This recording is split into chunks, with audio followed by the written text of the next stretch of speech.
जसरी अवस्था निकै नै भयावह छ। प्रहरी र आन्दोलनकारी बीच झडप भइरहेको छ। राजा ल्याउनु पर्छ भन्ने पक्षहरू र प्रहरी बीच यति बेला काठमाडौँको तिनकुनेमा भइरहेको झडपको अवस्था बारे रिपोर्टिङ गरेर देखाइरहेका छौँ। घरमा राजावादी समूहले आगजनी गरेसँगै यो अवस्था निकै नै विकराल बनेको छ। तपाईँ देख्न सक्नुहुन्छ आन्दोलनकारीहरू पनि घाइते भइरहेका छन्, प्रहरी पनि घाइते भइरहेको छ। आन्दोलनकारीले लाठी चार्ज गरिरहेका पनि प्रदर्शनकारीहरू मान्न तयार छैनन्। दही पानी पानी पानी पानी छिटो जेमा भए पनि हुन्छ क्या। पिरो भयो, छिटो छिटो। ए यो त डेन्जर हुने रहेछ यार। हल्छु ग्यास त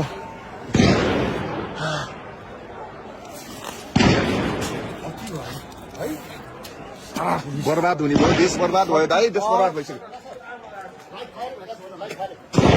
लाइभ फायरिङ भइरहेको छ एउटा। ओ माई गड, फायरिङ फायरिङ भइरहेछ है। हेट तेरी आग लागेको दृश्यलाई पनि म तपाईँलाई देखाउँछु।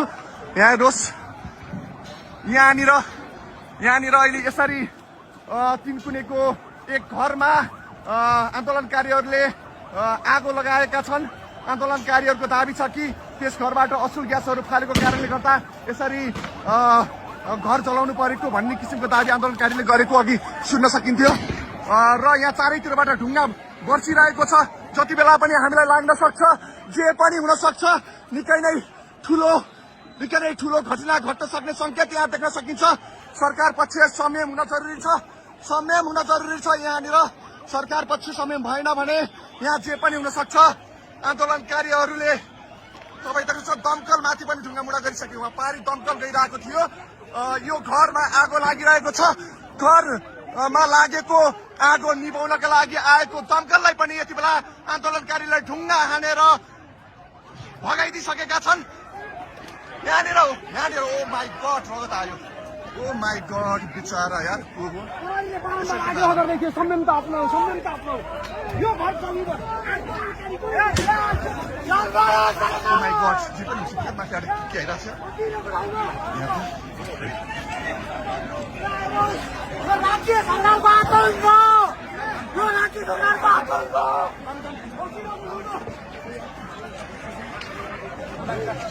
के भयो मलाई कहाँ छ कसलेको गरेको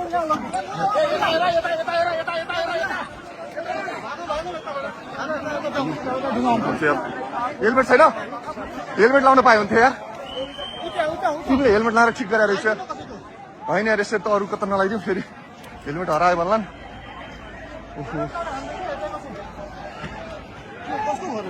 खै कसको हो यार, ध्वस्तै पारिदिइसकेछ नि यार। अब यो के भन्ने, के यो देश कहाँ पुग्दैछ, के हुँदैछ यो देशमा?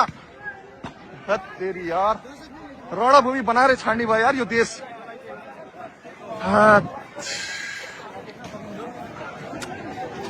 यो वातावरण, यो अवस्था, यो देशको यो अवस्था सिर्जना गर्ने यी राजनीतिक दलका नेताहरू, यी टाउकेहरू, यिनलाई यो मार्नुपर्ने खास त। के गर्ने अब, जनताहरू मरिरहेछन्। एम्बुलेन्स बोलाएर पठाइदियो न यार, बिचरा त्यत्रो रगत आइरहेको छ यार। खै प्रहरी साथीहरू, ल यार, जो मरे पनि नेपाली मर्ने हो, जसलाई लागे चोट लागे पनि नेपालीलाई लाग्ने हो। खै त यार, हो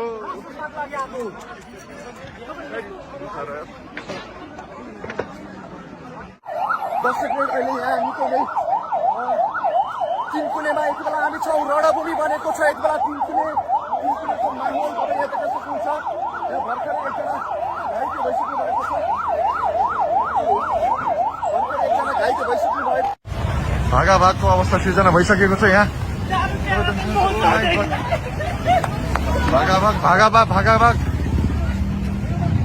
ए भाग ए खसे तेरी असल ग्यास फालेछ यार।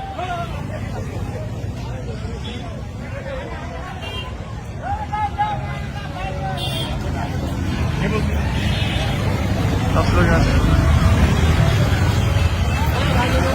ढुङ्गा हान भइसक्यो है। ल उताबाट पुलिसले ढुङ्गा हानिरहेको छ, यताबाट प्रदर्शनकारीले ढुङ्गा हानिरहेका छन्।